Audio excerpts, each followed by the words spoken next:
सर्दियों की बात है। सुबह के 4 बज रहे थे। जयपुर की एक बारात अलवर से लौट रही थी। ठंडी हवाओं ने बस और गाड़ियों को आ रखा था। धुंध इतनी गहरी थी कि सामने की सड़क मुश्किल से दिखाई दे रही थी। दुल्हे अजय की अर्टिका कार में उसकी माँ चित्रा, दुल्हन रीमा बहन, सोनल दोस्त, विक्रम और रोहित के साथ ड्राइवर भी था। बहू आराम से बैठी हो ना? जी मम्मी जी। शादी बहुत झमेले वाला काम है। इतनी थकावट हो रही है जिसकी कोई हद ही नहीं। अरे विक्रम कहाँ खोया हुआ है? लगता है वह अपनी शादी के सपने बुन रहा है। अरे नहीं यार, मैं तो बस बाहर देख रहा था कि कितना अंधेरा है, कैसा डरावना माहौल लग रहा है। ऐसे में किसी को इस रास्ते पर अकेले पैदल चलना पड़ेगा तो क्या होगा? अरे भैया क्यों डरा रहे हो?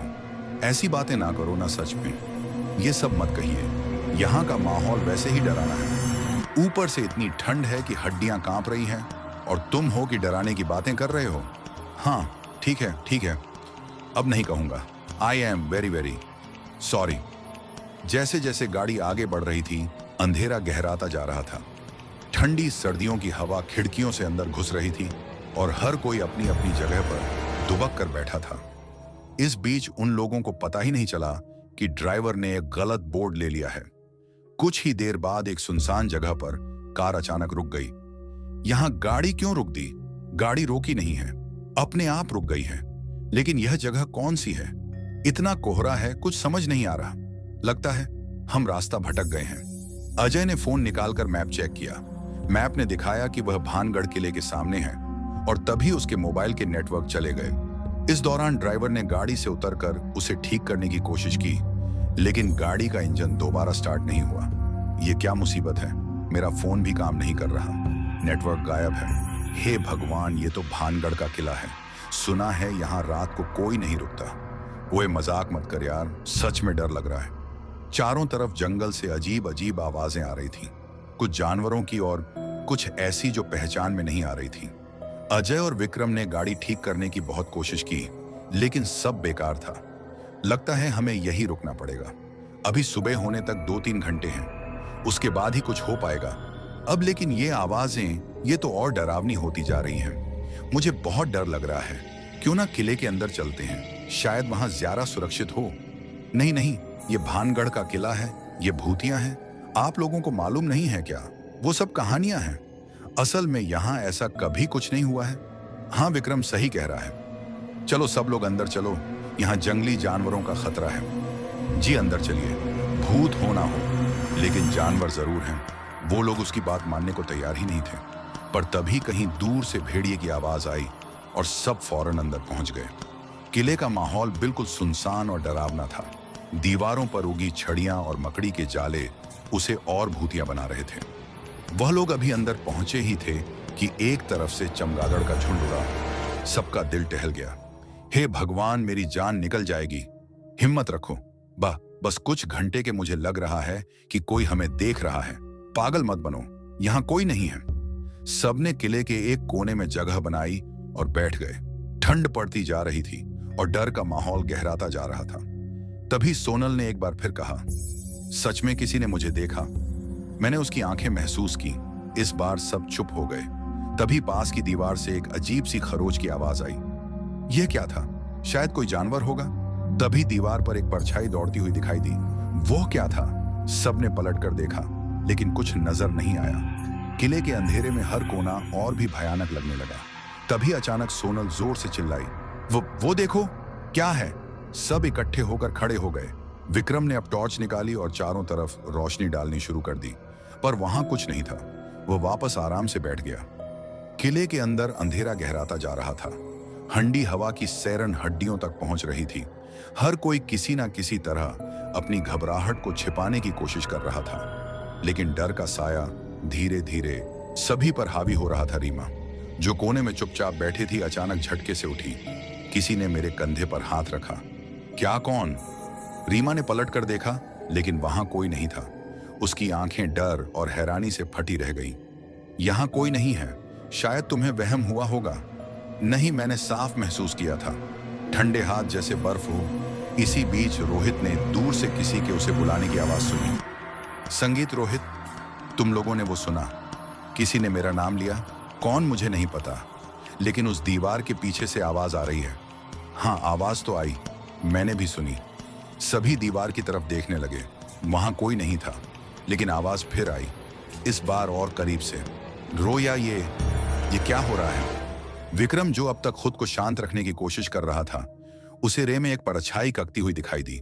वो परछाई हर कुछ सेकंड में दिखती और गायब हो जाती। वो वहां कोई है, मैंने उसे देखा। विक्रम, यह समय मजाक का नहीं है, मैं मजाक नहीं कर रहा। मैंने सच में किसी को देखा। वहां सभी ने डर के मारे एक दूसरे को कसकर पकड़ लिया। अब सबको लगने लगा कि उनसे बहुत बड़ी गलती हो गई है। हमसे गलती हो गई, जो यहाँ आ गए, हमें तुरंत से निकलना चाहिए। सबने सहमति में सिर हिलाया और बाहर जाने का रास्ता ढूंढने लगे। लेकिन जब वो उस जगह पहुंचे जहां से अंदर आए थे, तो बाहर जाने का रास्ता गायब हो चुका था। किला एक फूल भुलैया में बन चुका था। बाहर कैसे जाएं? हम रास्ता कहां गया? ये कैसे हो सकता है? तभी उनकी नजर किले की दीवार पर पड़ी। वहां एक पत्थर का शीला लेख टंगा हुआ था। उस पर लिखा था, यहां राजकुमारी रत्नावती का वास था, जिसे उसकी शादी वाले दिन झल से मारा गया था। उसकी आत्मा आज भी यहां भटकती है। ये क्या है? क्या यह सच है? यहां कुछ भी हो सकता है। तभी एक भारी कदमों की आवाज आने लगी, जैसे कोई लोहे की चप्पल पहनकर चल रहा हो। ये आवाज कहां से आ रही है? दीवार के पीछे से एक परछाई उभरी। सभी ने देखा कि एक सुंदर स्त्री सामने खड़ी थी। उसके लंबे बाल और सफेद कपड़े हवा में लहरा रहे थे। उसकी आंखों में गुस्सा भरा हुआ था। तुम लोग मेरी जगह क्यों आए? ये किला मेरा है। सबके रोंगटे खड़े हो गए। रीमा डर के मारे चीख पड़ी, ये कौन है? लगता है ये वही राजकुमारी की आत्मा है। हे भगवान, हमें बचा ले। सोनल के इतना कहते ही वो सुंदर राजकुमारी एक भयानक चुड़ैल में बदल गई और अपनी उंगली अजय की ओर उठाकर गुस्से में बोली, तुम मेरे हो, ये लड़की मेरी जगह नहीं ले सकती। उसे छोड़ दो, वरना मैं सबको खत्म कर दूंगी। अजय ने रीमा को कसकर पकड़ लिया। सभी डर के मारे कांप रहे थे। अजय कुछ कर, मुझे बहुत डर लग रहा है। मैं शादी तुझसे करूंगी ना यहां से कोई जिंदा नहीं जाएगा। राजकुमारी ने एक खा मारी और अचानक दीवारें हिलने लगी। उसकी भयानक चीख ने पूरे किले को हिला दिया था। अचानक ड्राइवर हवा में उठ गया, बचाओ, मुझे नीचे उतारो।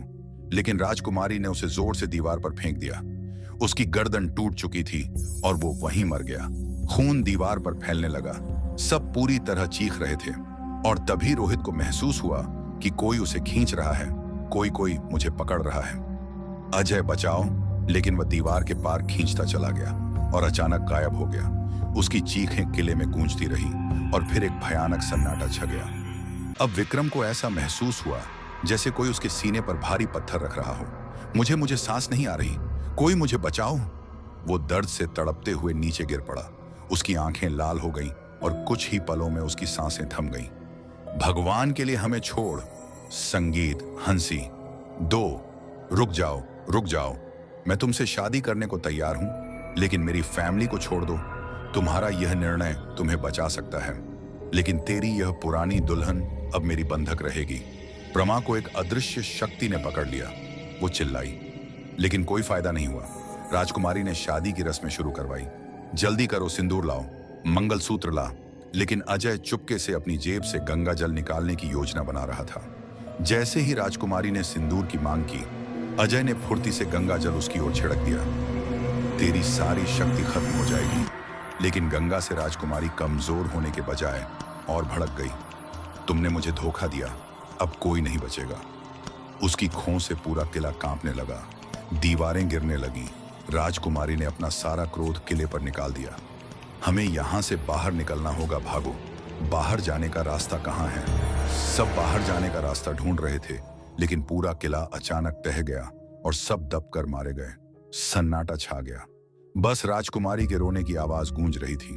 पर अगले ही पल राजकुमारी का रोना बंद हो गया और वह किला फिर से खड़ा हो गया, अपने अगले शिकार के इंतजार में।